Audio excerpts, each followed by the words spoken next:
Now in 2023, the biggest retirement changes in history have just happened. I've researched the top 15 changes that impact us and our money, and I'm sharing those with you right now. Right when we get all comfortable with the structure of the U.S. Retirement Savings Plan, bam, they switched it all up on us. All right, first off, your job giving you an emergency fund. That's a wild thing. So by the numbers, almost half of Americans would struggle to cover an unexpected $400 expense, and many of us are forced to tap into our retirement savings whenever something unexpected happens. So to prevent that, this new act gives employers an option to give their employees a pension-linked emergency savings account. Here's how it works. As an employer, they can automatically opt you into the account. And then the employers can contribute up to 3% of your salary to that employee account with a max of $2,500. Then extra contributions, if they make more on top of that, can overflow into like a Roth DCP, defined contribution plan, or they can just stop. But the cool thing about this over and above a retirement account is that your first 4 withdrawals each year from that account are free, which means there's no penalties. You're not paying taxes. It's available to you like an emergency fund. And then the best part is probably that when the employee leaves the job, the account can be taken as cash or it can be rolled into some other kind of account like a Roth IRA. So this money is yours, period. The second big change comes with 401k bonuses / gift cards. So what's allowed now is that employers can give small incentives for you doing your retirement savings duty. So under the Secure Act 2.0, which by the way, take a look at this thing. Oh my goodness. Is that the most awful looking document you've ever seen in your life or what? It looks so terrible. I am not reading this whole thing. It is so massive. That's why I made this video, so you didn't have to read it either. So under this new act, employers are allowed to offer small incentives to you, like gift cards, to help encourage you to save for retirement. So starting after December 2022, which is now, they can do that. Very interesting. Number 3, forcing you to use a 401k with automatic enrollment. Who doesn't love to be forced into doing something with their money, right? Well, starting in 2025, the Secure Act will make it easier to join retirement plans. You can say that again. Research shows that automatic enrollment increases the number of people who participate in the plans because once you're in, it's actually more work to get out than to just stay there. So what this is going to mean is that most 401k and 403b plans will automatically enroll people, anybody who's eligible to use the account, and then you have to intentionally choose not to participate, which I think a 401k is generally a good idea for people, but not for everyone all the time. So you got to make that call. Number 4 is totally awesome, and that's getting paid to save. So this is actually a change to an existing thing called a saver's credit. And what it does is it changes and makes that a federal matching contribution for certain IRAs and retirement plans starting in 2027. This is so much better than the saver's credit because what it's doing is giving you this non-refundable credit, which all that means is you're going to get it no matter what your other tax situation is. So you don't have to have a tax bill to use this. You're going to get the value no matter what. And depending on your income and your filing status, you'll get a match of 10%, 20%, or 50% of the first $2,000 you contribute to your retirement account, or it's $4,000 for joint filers. And so this is free money. Before, it was this kind of goofy tax credit system, and it didn't really feel like anything was happening until you paid taxes, and then they were like, oh yeah, by the way, you saved some money. That's not as exciting as someone matching your contribution, saying, oh, you put in that much, we'll put in that much too. The other changes this makes is it expands the phase-out range of like your income, and so it makes it more available to people. But speaking of availability, the people who can't qualify for this are non-resident aliens, people under 18, full-time students, and dependents. So if you're falling under those categories, this won't apply to you. Now, this is the kind of stuff I'm talking about. We take the existing savers credit and we just make it way more impactful and way more satisfying for anybody who's going to go ahead and contribute to their retirement account. This is going to make people actually incentivized to do that. Now, how about number 5? Student loan payments that make you money. Starting in 2024, the Secure Act will let employers contribute to workplace savings plans on behalf of employees who are still paying back student loans. So this is really cool. A lot of young workers that have student loan debt can kind of pick, am I going to pay back my student loans or am I going to contribute to a retirement plan and save for my future? You kind of don't have enough available income to do both. And so under this new law, what the employers can do is make contributions to your savings plan, like a 401k or whatever, even if you aren't making any contributions to that plan. So they can match the amount that the employee is paying towards their student loans and put that in their retirement account for them. It's like a match without you having having to contribute to the account. So it's saying like, you paying off your student loans is good enough for us to count it as worthwhile, so we'll go ahead and match this for you. So this will include 401k plans, 403b plans, and simple IRA plans. As of this very moment, student loan payments are still paused and student loan debt forgiveness is on hold due to court challenges, but we'll see what happens in the future with that. My guess is that people are going to have to pay back some student loans, so this is going to be really, really cool. And to me, this just means that you can have your cake and eat it too. Pay off your student loan debt, your employer contributes to your retirement plan for you, so you're doing both, but you're only paying for one yourself. Love it. Number 6, part-time workers get a massive benefit, finally. So something this Secure Act does is it requires employees to let long-term people who are only working part-time to join their 401k plan. To be eligible, an employee must either have 1 year of service with 1,000 hours worked or 3 years of service with at least 500 hours worked. So starting in 2025, the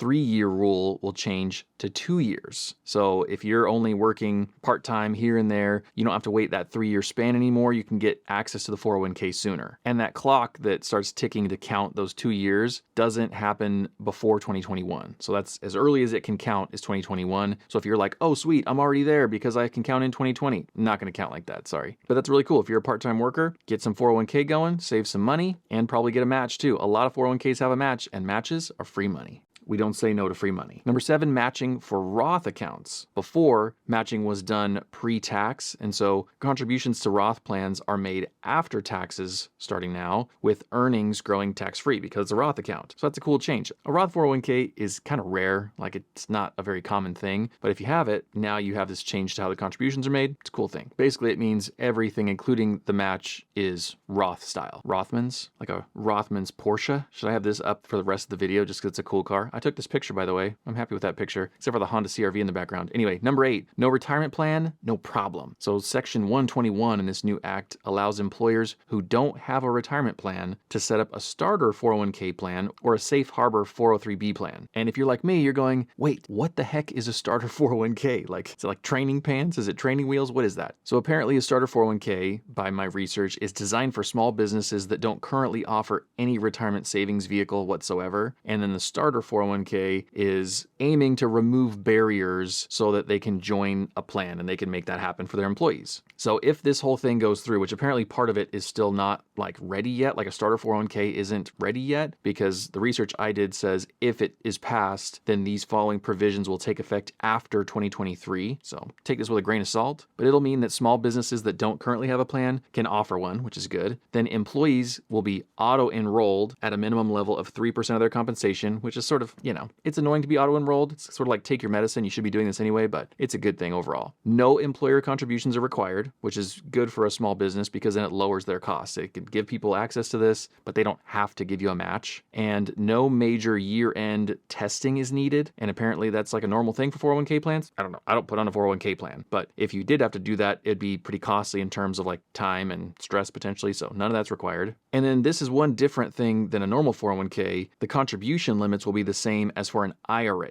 So for 2022, that was $6,000 per year. For 2023, that's $6,500 if I remember correctly. So you don't have the same big max that you do with a full 401k. The starter really minimizes that, but it's still an option. It's still something good. It gives people a vehicle to invest in. It gives tax benefits. I think this is a good thing. Okay, here, how about a different picture of the car for number 9? Number 9, a 529 plan that can be converted to a Roth. This is probably my favorite as a dad. Here, let me get out of the car thing so that we can focus here a little bit because this one is actually huge. A 529 college savings plan has been the best way to save for a kid's college because it gives you some tax breaks and stuff and it's really defined for that. But people actively avoid it for a big reason. What if the kid doesn't go to college? What do we do with this money? We've locked it away. We've defined it for this purpose. Now what do we do with it? Well, the answer I've told people in the past whenever they've had that kind of issue is you just transfer it to someone else in the family. You fill out a form, you transfer it over to them. It's not a big deal. Granted, that would be kind of a clunky solution, and that was the solution until now. And I think that that has been the reason why a lot of people don't bother with that kind of account. They just go, hey, I'll put it in a savings account or I'll invest it some other way. I'm not dealing with that 529. But that could be a big problem because college tuition costs are rising like crazy every year. And so the only other alternative people had if they had been using a 529 and they couldn't use it on their kid was just to take the money out for non-education related expenses and then pay a big penalty on it. So that kind of sucked. But that changes now because the government wants you to save for college. And if you didn't end up needing some or all of that money, instead of getting slapped with a penalty, 2023, now you have a new outlet. So starting in 2024, when this goes into effect, people with 529 college savings accounts can move up to $35,000 from that account into their Roth IRA over the course of their lifetime. So this is awesome. That money won't be locked away. Grandma's gift will be able to follow that child, even if they don't use it all, even if they don't go to college or whatever. And that kid can have a Roth IRA without having a job. That's huge. Of course, there have to be rules and limits to this, and there always are. The 529 account has to have been open for more than 15 years.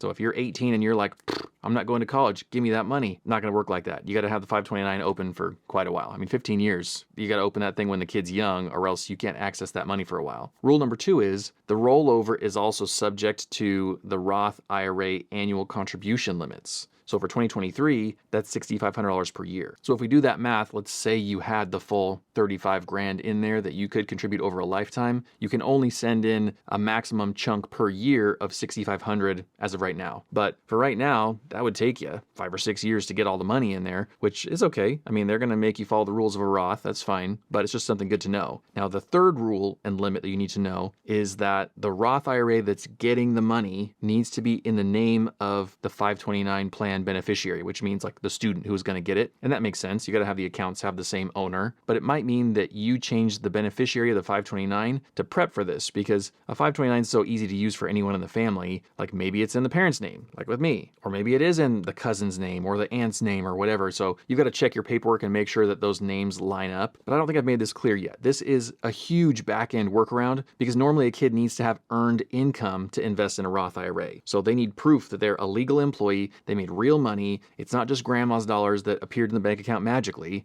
And now that changes. So if we think about that, this is like a backdoor workaround to start investing for your kid and get all the amazing tax benefits of a Roth IRA along the way, whether or not they go to college. Probably. I mean, yes and no.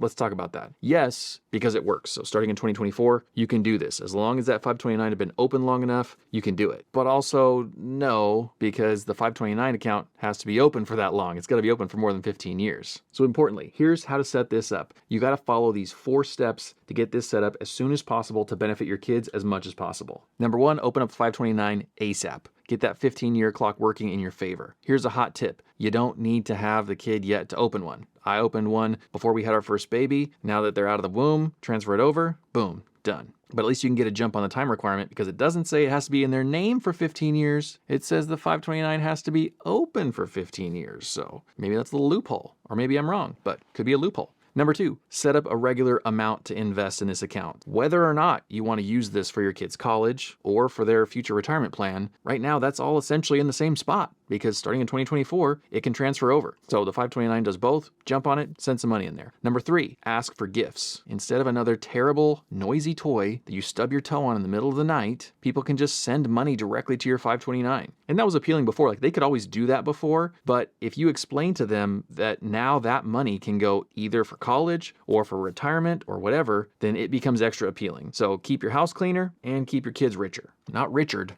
richer. And here's probably the most significant part of all this, because if you're still thinking that either way, it's limited. Either way, we're shoehorning our money into this college box or this retirement box. And what if the kid doesn't need the money when they're 60? What if they need it when they're 25? Well, don't forget that with a Roth IRA, you can withdraw the contributions. The money that you send in, you can take back out. So as long as that account's been open long enough, which is like 5 years, I believe, if that rule, then you can take that money out for a down payment or for that surgery or for that whatever. You still have access to that money. So this is really opening the doors as far as how we invest for our kids and what the potential is for how we use a 529. Very cool. All right, number 10, lost 401k accounts are no longer lost. So with this new act, the Department of Labor is going to create a searchable database to help people find retirement plans that they've lost track of. So this lost and found will be available in the next 2 years, so they say, which also means it's not built yet, which means it could be longer than 2 years, but here's to hoping. And this might seem kind of funny at first, but it is actually hopefully going to help people, because every year when thousands of people become eligible for retirement, they might not be able to get the money that they've earned because the company moved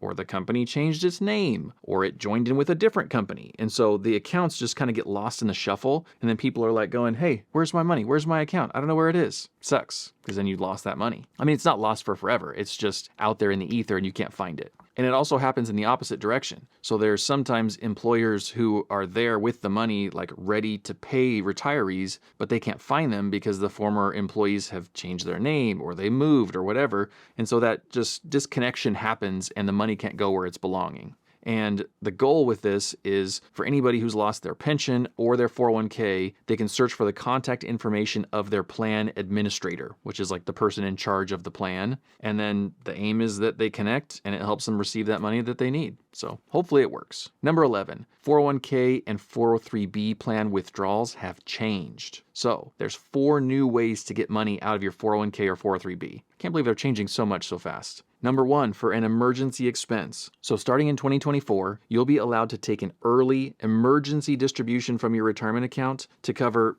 unforeseeable or immediate financial needs. Now, people have been doing this in the past, but they've been getting hammered with penalties, and so it sucks. But now, what the difference is that you can take out the emergency distribution of up to $1,000 once in a year. So it won't get that extra 10% tax, that penalty that normally applies. But the kind of catch here that you need to know about is if you don't repay it in a certain amount of time, you won't be able to take another $1,000 out for another emergency for 3 years. It's sort of like a loan to yourself, if you will. Like they're assuming that you're going to pay it back. And if you don't, you got to wait 3 more years. So you can either have an emergency every 3 years or you can just pay it back. The second new way to get money out of your 401k, starting right now, people who are certified by a doctor as having a severe illness or a condition that could likely lead to death in 7 years or less will not have to pay a fee for withdrawing early. But you or someone still has to pay that back, which is such a goofy thing to me. So to avoid a penalty, distributions have to be repaid within 3 years. And I'm going, wait a second. If someone's going to die within 7 years, why do we care about paying this back? Guys, just let them take the money. So weird. But it's an option for you, I guess. The third new way to take money out is starting January 1st, 2024, people who've experienced domestic abuse can withdraw up to either $10,000 or 50% of their retirement account balance, whichever is less, and that's just available to them. Now, there's a rule with that too, that they have to take the withdrawal within 1 year of becoming a victim of abuse, so you can't be like, 10 years ago this happened to me, let me take some money out. And then, of course, as with these other rules, all or a portion of it has to be repaid within 3 years. So sort of a loan to yourself. It's accessing your piggy bank a little bit early, but it's a good option for people because that can really shake up your life. And if you're experiencing that, then having some money available that then you can pay back 2 years from now could be really great.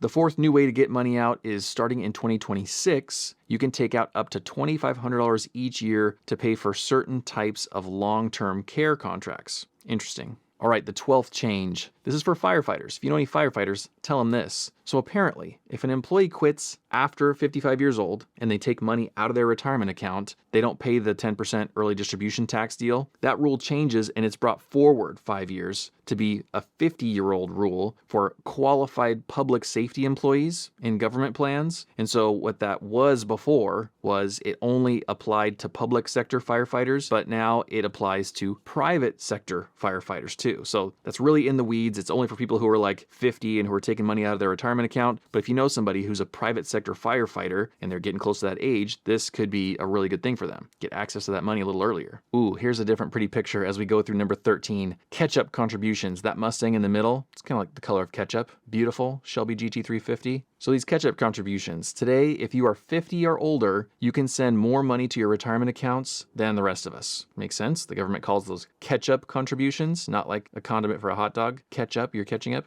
And now, starting on January 1st, 2025, people aged between 60 and 63 years old can contribute up to $10,000 each year to a workplace plan. And that amount will go up with inflation. So right now what the rule is that if you're 50 or older, you can contribute up to $7,500. At least that's the rule in 2023. And so they're saying, hey, if you're older, you're still working when you're between 60 and 63, we can bump that up even more. You can really shovel some money in there. And then the limits for catch-up contributions with IRAs is going to go up in 2024 also. So what that's saying is if you're older and you need to make up for lost time by saving more, you're going to have some options. For number 14, let's look at this Porsche Cayman. This one is about performance benchmarks for asset allocation funds. And so this is very, very nerdy, but it's good because what it does is help us compare our investing options better, which should help us make better decisions and hopefully make more money and then have more money in retirement. So what this is saying is that the Department of Labor has a rule that says that investments that are offered by like an employer have to be compared to a broad-based securities market index. So think of that as a big list of investments you can invest in all in one time. And so it's a good rule because you want to be able to compare this investment to the index. The index is the standard to compare kind of everything to. But the rule doesn't cover investments like target date funds, which have a mix of different asset classes. For whatever reason, they didn't include them. Who knows why? So now this new rule is to update that so that investments with a mix of asset classes like a target date fund can be compared to that index.